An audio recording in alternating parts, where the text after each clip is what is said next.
What do you know about counterplans? Do you know a lot? Postal. What? Postal. More time? Postal. Did that. Postal? What does it mean? Per. Offense. Theories, add-ons, and links. Does that make sense? Okay. We'll get at that. It's a good start. There are 16 words on the board in my counterplan glossary. How many of them do you think you know? 50%, 100%? How many of them do you know in and out? You're comfortable with what those words mean in debate? Give me a thumb up, down spectrum. We have a multitude of options. Okay. We're going to start from the very basics. We won't spend too long there, and we're going to work our way up. A counterplan is an opportunity cost disadd to the plan. It's the idea that there was a better way to do something. But doing the plan removes the possibility to do it the better way. But more importantly, the counterplan is just an extension of the case debate. The counterplan is an extension of the case debate. It's a way to resolve the act. The counterplan itself is not offense. You can't win a debate because you have a counterplan 99% of the time. You have to package it with offense. It's called a net benefit.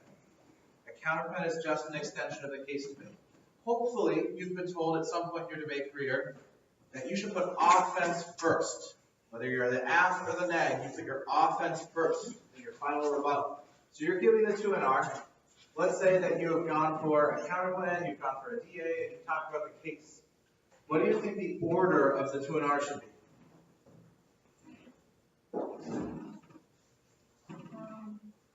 Emily? I can take a guess. Yeah, take a guess. DACP. Yes. Why?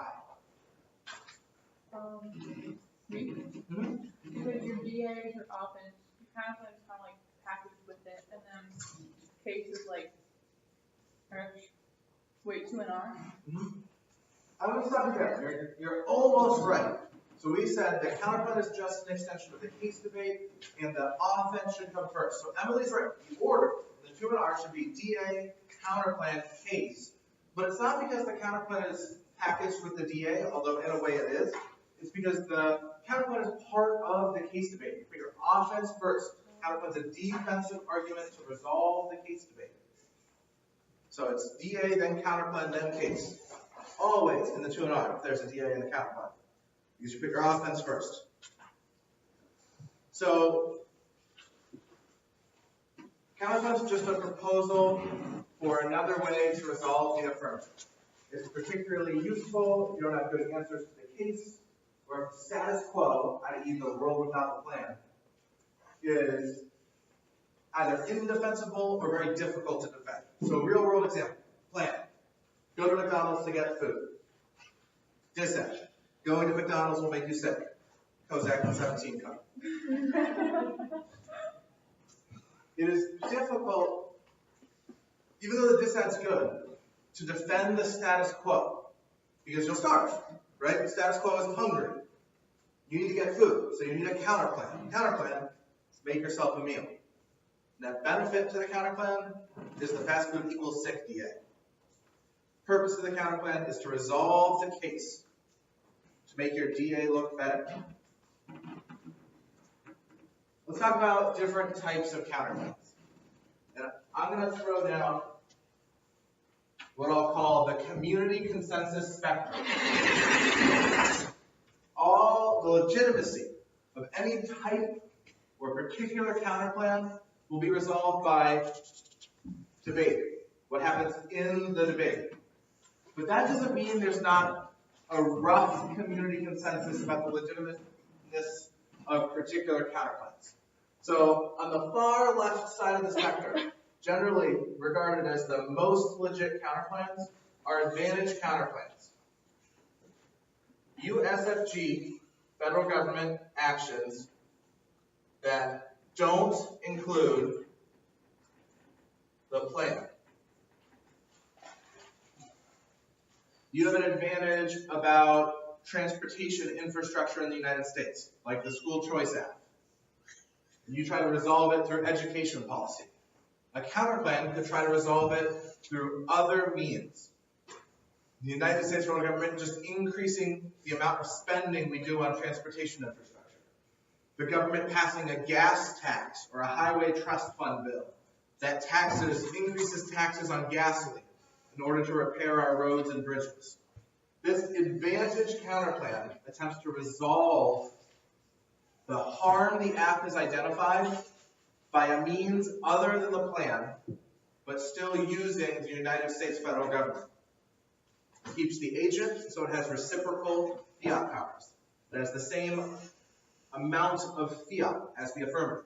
It's not fiat in the states, it's not more actors. Fiat in the same amount as the affirmative, but not including the plan. Next on the spectrum, we have PICs. Can someone tell me what a PIC is? P-I-C. Sorry? You don't know? Kind of? Plan inclusive counterplan. Tell me more. What does that mean?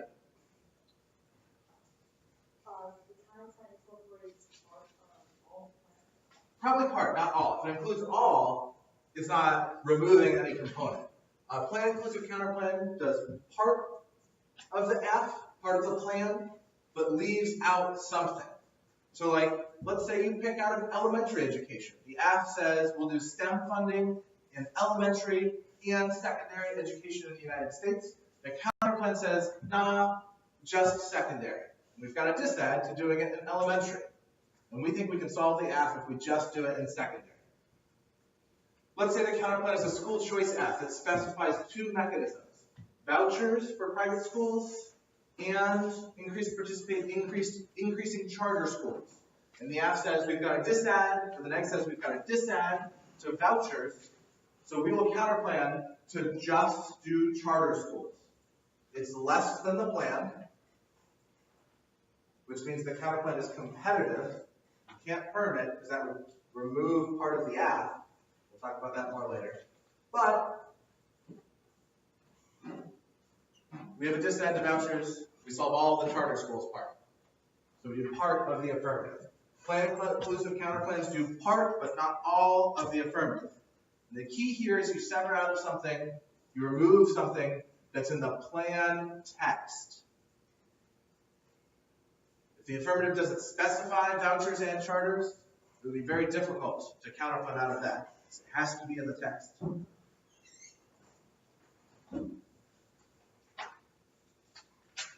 Next type of counterplan, agent counterplans.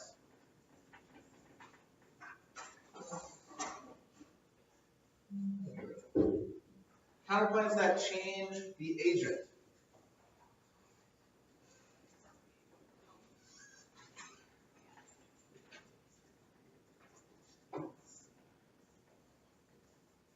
This is especially legitimate or useful as a counterplan if the affirmative specifies what the agent is. There will be several apps this year that use the court systems. Have your Bible readers talked to you about Milliken versus Bradley? Does anybody know what that is? So Milliken versus Bradley is going to be a very popular app this year. It was a Supreme Court decision post-Brown v. the Board that dealt with enforcement questions regarding desegregation. Schools were trying to desegregate through a method called inter-district busing. The political system was proving to be very resilient to orders to desegregate, even though the Supreme Court said schools had to. So some school districts said, fine, what we're going to do is we're going to bus kids from low-income, people of color neighborhoods to rich white kids' neighborhoods, so that we'll send them across district lines to go to better schools, inter-district busing. And this was working. It was aiding desegregation efforts.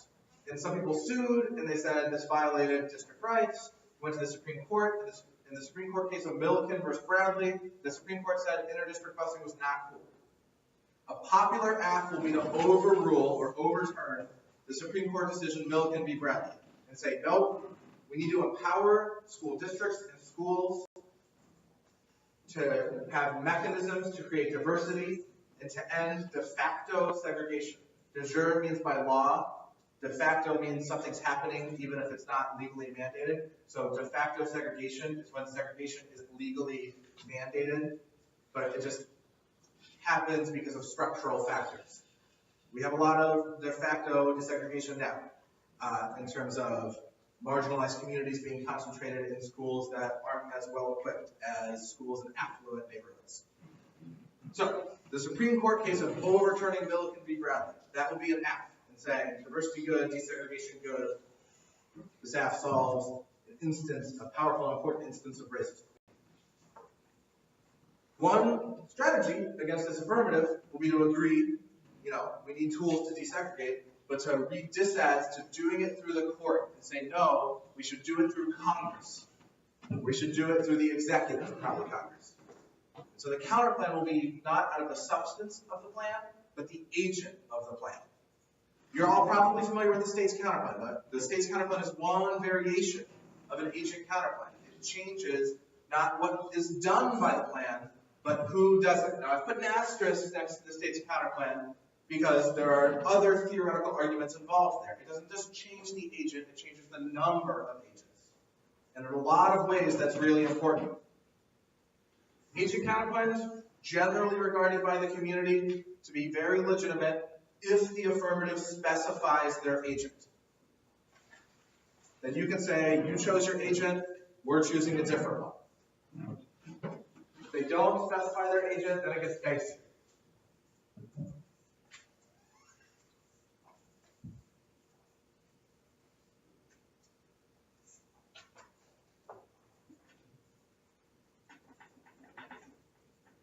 How many of you have read a counterplan before? How many of you have read a counterplan in the 2NC before? A new counterplan in the 2NC. Okay, that's the thing. And there are a variety of reasons why you might want to do so. How many of you have read an add-on before? What's an add-on? Another argument you make for your 2NC with the case stuff usually. Yeah, add-on additional advantage, impact or an advantage that you add on to the affirmative. Add-ons are an incredibly important tool as a 2A. They put pressure on the negative block. You're reading functionally a new impact or a new advantage to the 2AC. It's a way to put a lot of pressure on the negative team and say, you have to answer this new thing, too, in addition to going through your arguments and answering the old parts of the case. A lot of times, they can be very useful against counterplans, because you can read add-ons that aren't solved by the counterplan that the negative is reading. Add-ons can be very useful. The 1NC designed their counterplan strategy around the original set of AF impacts. Now there's this new advantage that you didn't plan for when you were designing your counterplan. Well, a lot of people think it's legitimate to add or change a counterplan in the 2NC to deal with that new add-on. The Policy Scholars Lab is cutting a trade-off dissent to the topic that says new education spending will come from, in both federal and state budgets, healthcare spending. So we're going to be that healthcare spending trade-off DA, saying in the status quo, our healthcare system is just barely alive, the plan sucks money out of it, kills healthcare, healthcare good. One important answer to this dissent is going to be that the Republicans are going to kill healthcare no matter what. Now we'll write some answers to that. We'll say it won't pass. We'll even lie through our teeth and say it's good. But one important trick to answer that argument will be what's called a uniqueness counterplan. The uniqueness counterplan is a type of 2NC counterplan that says you've introduced a new argument in the 2AC. We have a counterplan to resolve that. Follow this scenario with me. The 1NC says healthcare spending trade-off DA, the money for the plan comes from healthcare, kills healthcare, disease pandemics kill everyone. The 2AC says non-unique, the AHCA and the BCRA, the Republican healthcare bills pending in Congress, will pass and will kill healthcare anyway. Now I've told you that on the negative, you can counterplan out of predictive uniqueness arguments. Can anyone tell me a 2NC counterplan that would resolve this uniqueness argument?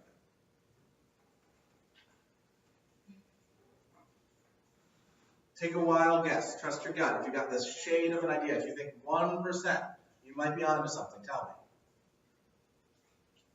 me. Think about it this way. The job of the negative is always to say the status quo is happy. The negative is always trying to say everything will go right in the world of the status quo. And counterplans are just a tool to make the status quo happier and better. Now, if the affirmative has said the status quo is sad face because GOP Congress and healthcare, how can you fix the status quo to make it happy? Status quo sad because ACHA will pass. Counterplan. Come on. I see it. You're right there. Emily.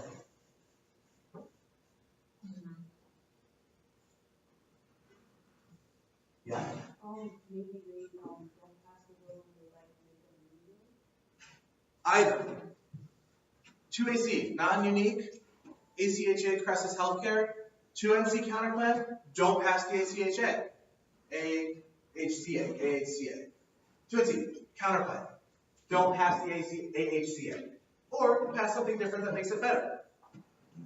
This is a 2NC uniqueness counterplan because it fixes the problem with the status quo. Counterplans are difficult to wrap your head around. It takes it takes practice. It takes hearing the same lesson multiple times. But it eventually sinks in. And once you get it, counterplans are this enormous, ridiculously awesome tool you can use to destroy the affirmative. The number one lesson I've been trying to teach my lab all week is counterplan more. Counterplan everything. Everything is counterplanable. Counterplans are this giant, ridiculous toolbox that you can use to mess with the affirmative. 2NC counterplans, either uniqueness or out of add-ons, are one variety of that tool. The app says something's going to go wrong. Counterplan, fix it, but not with the plan.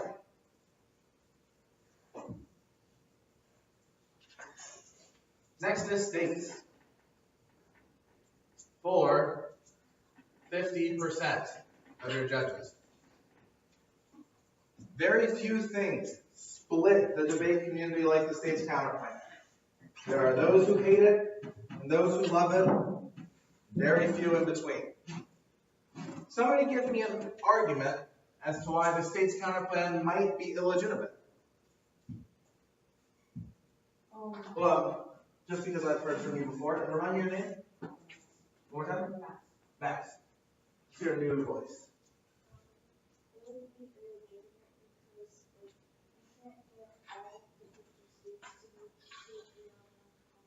Yeah.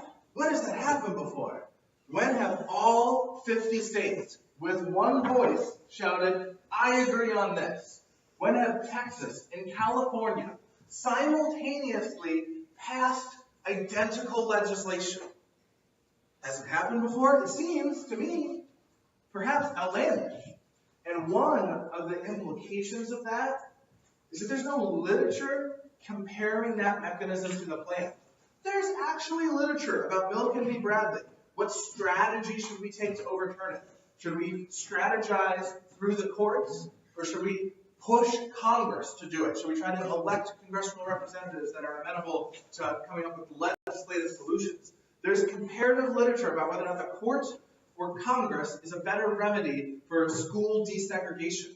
There's no article that says, I think the federal government should do Common Core expansions because the 50 states are incapable of doing it if they all acted together. Nobody says that because it's not realistic. So there's no occasion, no rhetorical situation for someone to want to respond to that argument.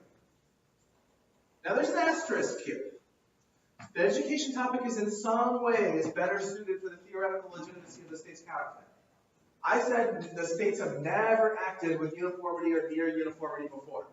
But there's an argument that in one area they have. Has anyone been talked to? Has anyone come across this? Can anyone tell me what's the counter example of the states acting together before? Next. Common Core. It is important to know the history of Common Core because it is debatable whether or not the states acted uniformly with Common Core in a couple of ways. First, not every state signed on to Common Core. It's near uniform. Second, a lot of states are withdrawing from Common Core. Texas, Oklahoma, these states are pulling out of Common Core. And third, and this gets into the nitty-gritty, but the nitty-gritty is important. There were large federal government incentives to sign up for Common Core. Obama's Race to the Top program offered huge education grants to the states. It threw money at them. And you had an increased likelihood of getting that money if you signed up for Common Core. So was Common Core a state-developed program? Well, the National Governors Association, the governors of all the states, are the ones who kind of wrote out the idea. But what created the political unity for most of the states to do it together? Was it just the states writing that curriculum together?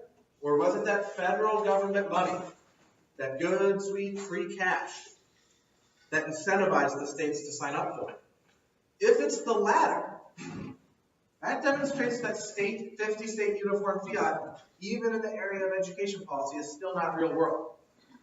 Knowing the intricacies of the history of the development of Common Core will give you the language and ammunition to have a theory debate about whether or not the state's counterplan is real world. Is it real world because Common Core was all 50 states coming together? Or is it utopian because that history ignores the significant role of the federal government in incentivizing the states to come together to do Common Core? That's just part of the theoretical debate you'll have to have if you want to debate the theoretical legitimacy of the state's counterplan on the app or the net. Next down the line is process counterplans. I'm going to write with the solvency advocate, and then I'll explain it. Can somebody give me an example of a process counterplan? This might be reaching. It's okay if you can't. Process counterplans are like Uber picks. We said a pick does part of the plan. A process counterplan does all of the plan, but changes the process, the implementation through which it happens. Generally, with a process counterplan, you argue that the act has to be two things: immediate and unconditional.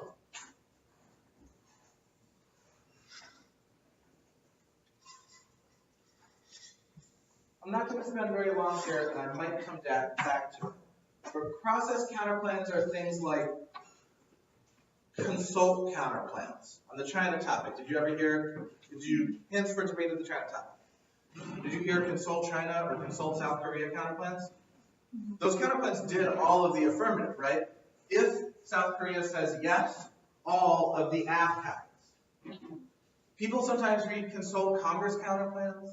They sometimes read consult the people counterplans. Those counterplans are called referendum counterplans. We will only do this if America votes for it. Consult the people. There's also recommend counterplans. You fiat that some powerful agency or group recommends that the plan happens. And then maybe it does or maybe it doesn't, but you only fiat the recommendation. There's study counterplans. We should think about this more, and then if we decide it's a good idea, we'll do it. And then there's delay counterplans. Let's do it, but in like 6 months after our politics decision. All those counterplans are process counterplans because they do all of the affirmative either later or under a condition. Remind me your name? Milena. One more time? Milena. Milena, you had a question? For that, would that be one of the counterplans where you could say like the Supreme Court like takes We should do the plan this way. So I think that's an agent counterplan, but you've also described that it may change something about it. So it's still largely an agent counterplan, but maybe with some twists. Generally, I think the way we sort of semantically divide these is a process counterplan that does all of the affirmative, but changes whether or not it's immediate or whether it's conditional. And these include things like consult, delay, recommend, study, veto, Cheeto. Not going to get into that. All your super cheating counterplans. Now, I said these counterplans in this last second are super cheating because they do all of the affirmative. It's incredibly difficult to debate. Why don't we just do the AF, but in a month after the HCA gets repealed? That's hard to debate. It steals all of the affirmative, and the only solvency deficit you get is 30 days. I think these counterplans are very legitimate if they have a strong solvency advocate in the context of the affirmative.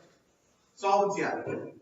Solvency advocate. A piece of evidence that says the counterplan's a good idea for the act. If the negative doesn't have that, I think process counterplans are one of the most cheating types of counterplans. Slightly less than states. Somewhere in the same margin. Other types of counterplans, international actors. We're probably going to hear a lot less of this because it's a domestic topic, but counterplans that fiat China, that use China as the agent, that use the EU as an agent, that use the UK as an agent, that use Turkey as an agent. There's a lot of them. It's weird to try and compare whether or not the USG or China should do something because there's no one who can make that decision, right? There's no one saying, what's the best way to handle this problem? Should I have the United States do it or should I have China do it? There's nobody with that authority. Nobody that can say that. So those counterplans are generally perceived as like kind of illegitimate, but not all the way. Then you have your states haters. Me and Dan. And all the way at the far end of the spectrum, we have private actor, fiat Microsoft. Or utopia. Fiat world government. All the governments are going to work together.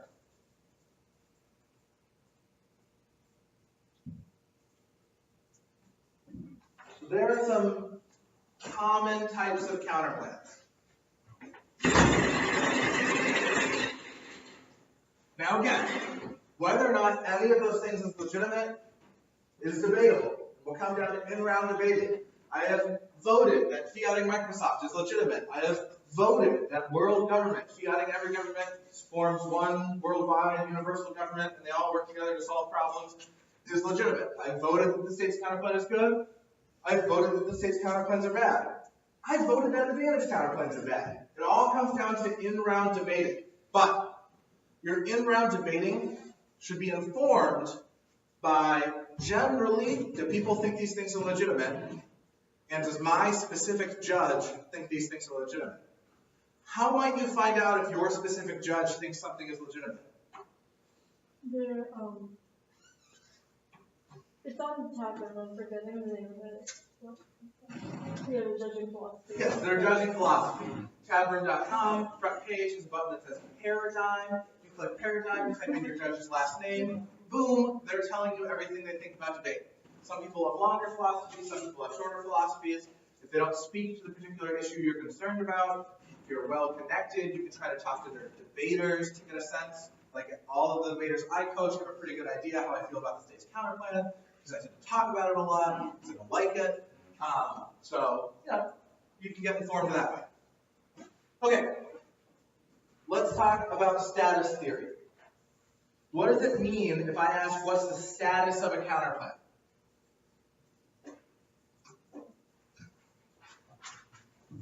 Does anybody know how you would answer that question? What words might you say? We talked about this. Shireen? Am I getting your name wrong? Oh, I'm so sorry, you're gone. Any idea? What's the status of the counterplan?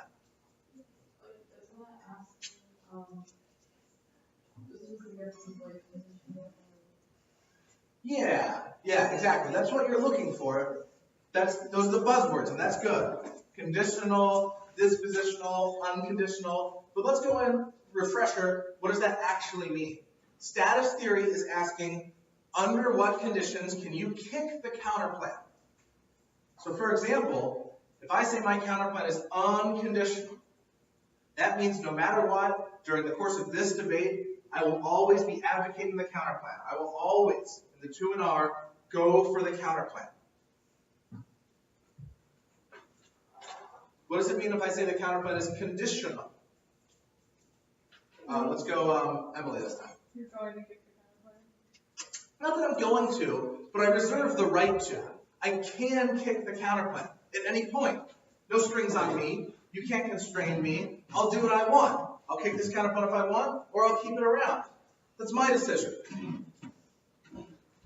Conditional counterplans preserve absolute negative flexibility. There is no way you can stick me with this counterplan. I reserve the right to a flexible strategy. I might go for the counterplan in the 2 and R, or I might not.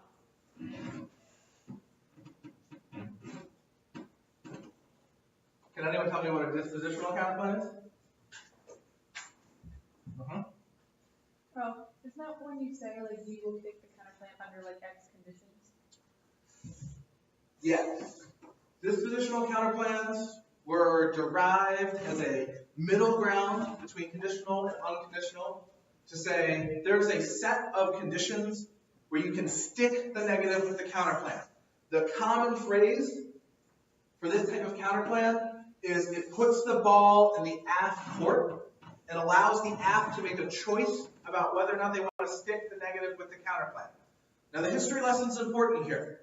Back in the day, there were only 2 types of status theories, conditional and unconditional. Pure, absolute negative flexibility, or 0, empty negative flexibility. So this guy named Roger Stolt was like, that's not good. We need a middle ground. I'm going to call it dispositional, and it gives the aft the ability to choose whether or not they're going to straight turn the counterplan. So Roger Stolt says, the affirmative can straight turn the counterplan if they only read offense against the counterplan. Then the negative is stuck with it. That means the affirmative has a choice. Depending on what answers are in the 2AC, the negative is stuck with the counterplan. Now, dispo theory is about to get really complicated. It's going to take a couple of lectures for this to sink in. We're going to start it here, or do version 2 here, depending on how much instruction you've received previously. But I want to put an asterisk here. Dispo is not that common. The reason it's not that common is conditionality has gotten by far more popular. The vast majority of your judges will think that one conditional counterplan is absolutely legitimate, with the exception of like regional, curmudgeon-y judges. Being on the national circuit, you have an experienced college person in the back of the room, 1 condo, thumbs up. 2 condo, 3 condo, 4 condo, you're losing on condo. Except in front of me, I think you get infinite condo. I'm being absolutely serious. We can talk about this as much as you want. The negative gets infinite conditionality. Everything else is terrible for debate. But general community spectrum. 1, 2, 3, 4 plus.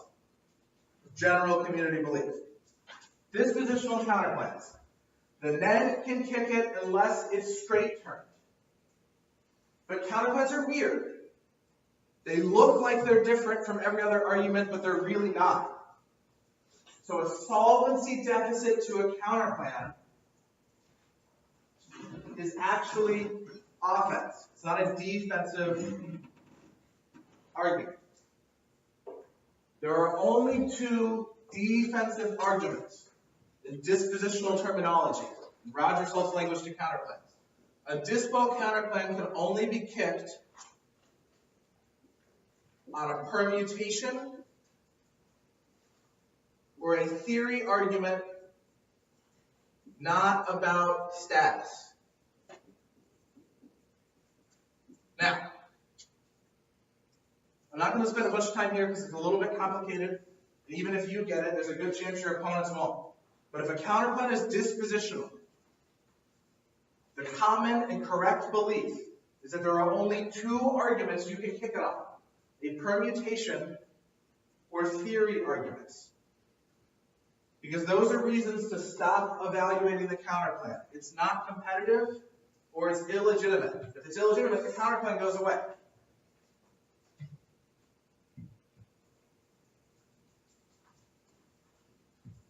Two nuances to status theory. I coach my debaters when asked the status of the counterplan to give the following answer always and never deviated from. The status quo is logically always an option. The status quo is logically always an option. What's the status of the counterplan? The status quo is always logically an option. This is a nuanced way of saying the counterplan is conditional. But it also clarifies that the counterplan remains conditional in the 2NR. Like the state's counterplan, the phenomenon of judge kick is another one of those issues that divides the debate community. If there's a counterplan in the 2NR, if the 2NR is the politics DA, the state's counterplan, and case, let's say that the affirmative wins a massive dissent to the state's counterplan that outweighs everything else in the round. You absolutely lose the state's counterplan. There's no way the negative can win if they go for the state's counterplan, but the state's counterplan was in the 2NR. Does anyone think there's a way the negative can still win the debate? Let's go back to our McDonald's example. Af says go to McDonald's. Neg says you get sick and die because of fast food and proposes the make a meal at home counterplan. Let's say the affirmative wins, that you're a terrible cook, and if you make a meal at home, you'll not only poison yourself, you'll poison the rest of your family, and your entire household will pass away tragically because you're such a bad cook. Who wins the debate? The neg has won the fast food dissent, the af has won the dissent to the counterplan. Who do you vote for? You got it. Who wins? It's just a quick straw poll. Who wins? Gut instinct. The af wins because they won the dissent to the counterplan. Who wins? Straw poll. Just gut instinct. Af or neg. You don't even have to put a warrant beside it.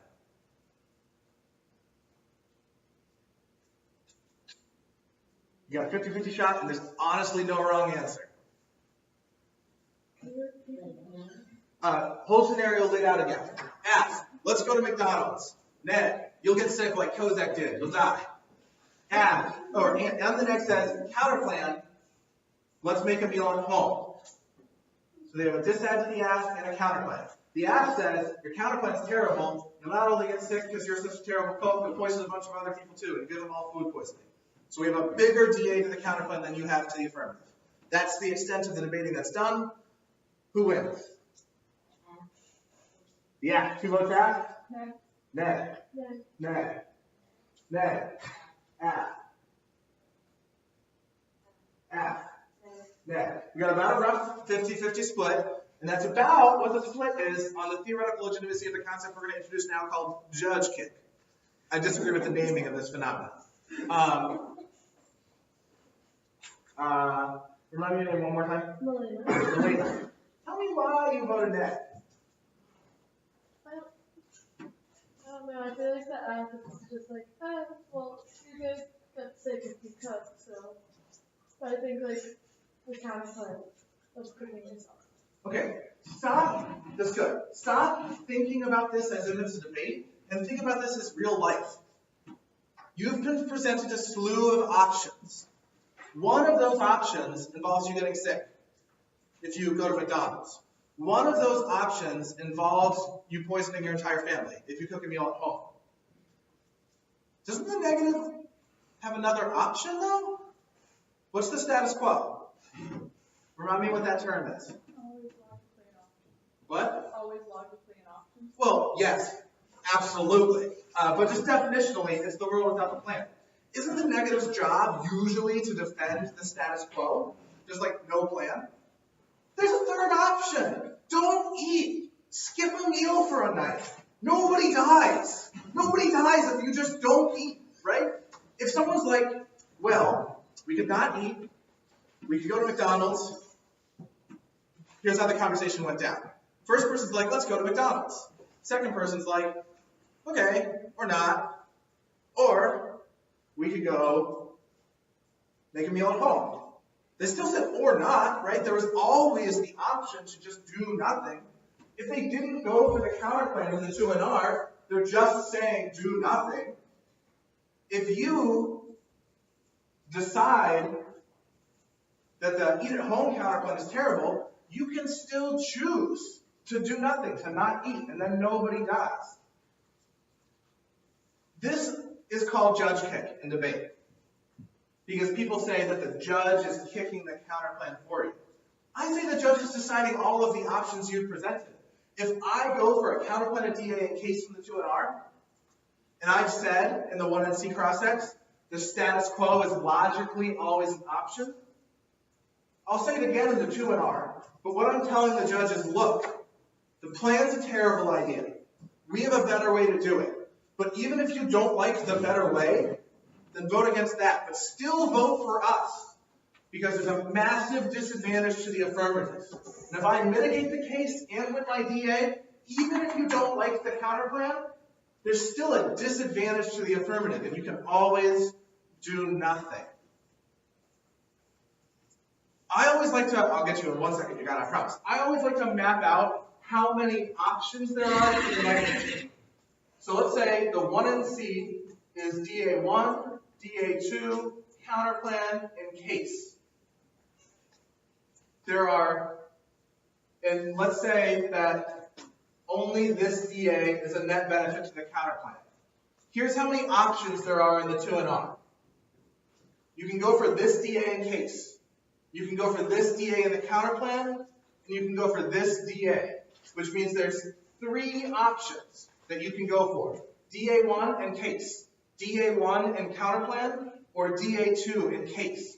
This 1 and C gives you 3 options at the end of the debate, 3 ways to win the debate.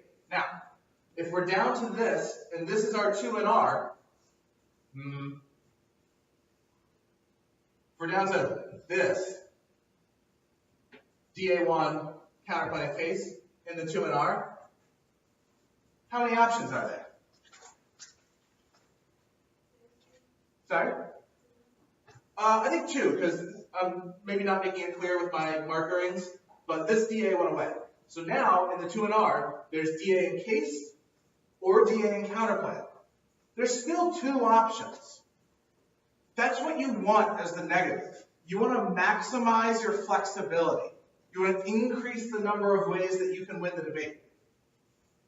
So in a world where we decide judge kick is illegitimate, there's only one option. There's the counterplan of the DA. But if we say the judge can logically choose either the status quo or the counterplan, whichever is the best option against the plan, then there's 2 options, the DA in the case or the DA in the counterplan. Okay. This lecture's concept introduction. Some of them are really tough concepts, and you should talk to your lab leaders about any part you are confused on. I want to cover 2 more things, and then I'm letting you go. Thing number 1, rant. Anyone know what rant stands for? Reject the argument, not the team. Ever heard that phrase before? Reject the argument, not the team is your standard go-to answer to voting issues. The state's counterplan is bad, you should lose because you read it. The state's counterplan is bad, voting issue. You should lose because you read it. When people learn the term voting issue, they love to say everything's a voting issue. If I can win the debate on this one thing, sure, it's a voting issue. The sky's blue, voting issue. You read a state's counterplan, voting issue. You read a process counterplan, voting issue. The rejoinder to this is reject that argument, not the team. Rejecting the argument remedies all of the harms it created. Getting rid of the state's counterplan resolves every reason you said it was bad. Did the state's counterplan impact your ability to answer the dissad, to answer topicality, to debate the case? No. The state's counterplan is bad because the state's counterplan is hard to answer. But it doesn't spill over. It doesn't affect other parts of the debate. It doesn't make it harder to answer a dissad. It's just hard to answer itself because it's illegit. Reject the argument, the state's counterplan, not the team. Don't vote against me. Easily shorthanded for your flow as ranked. Now, the key is to determining whether or not something is a voting issue. Does it spill over to affect other parts of the debate? There's two exceptions to rant. Rant is generally considered to be a very good argument. Reject the argument, remedies the harms, don't vote against the team. Two exceptions. Topicality, conditionality.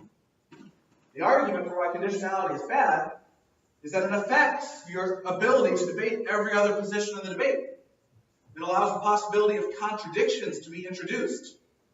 That affects other flows. It creates time skews. You have to spend so long on the counterplan, you can't debate the other things. Which means it affects every issue in the debate. And rejecting the argument doesn't remedy the harms it created. The damage has already been done.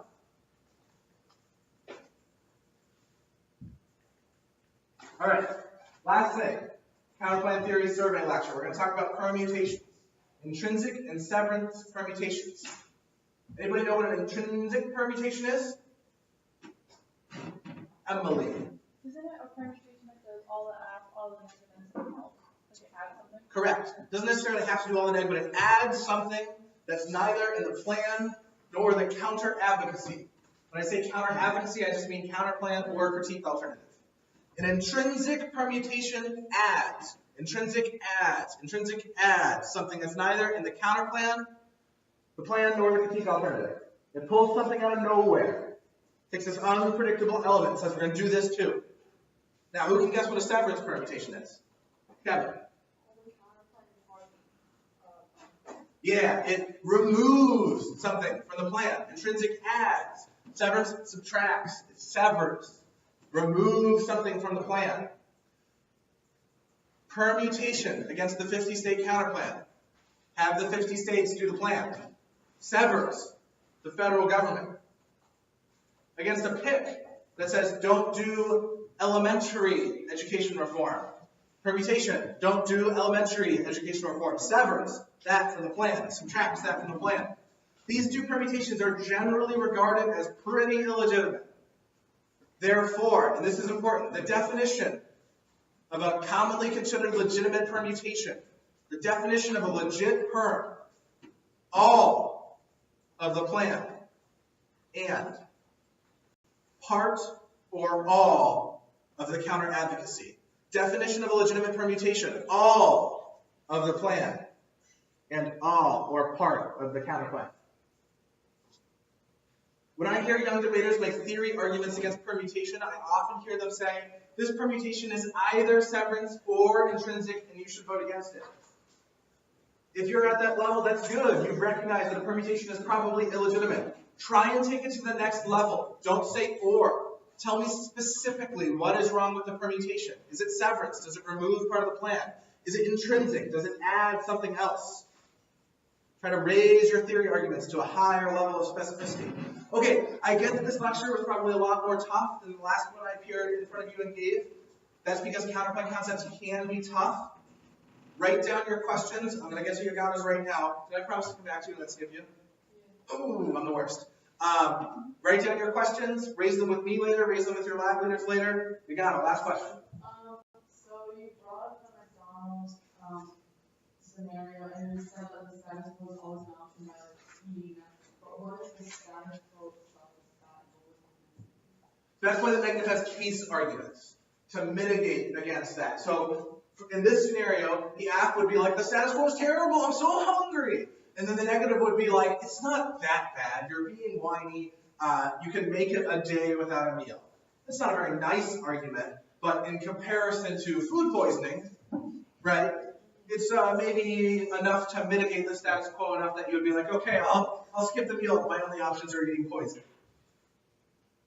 And same with the negative. You're going to the politics of the United States counterplan of the case. You're still trying to mitigate the case a little bit to say, look, even if I don't win, the counterplan's better. The app isn't so bad. The dissent is so bad. Case arguments. Okay, you are going to get picked up, I believe, at the George Mason statue. Food is still at the Globe today. Oh, really? It's good in the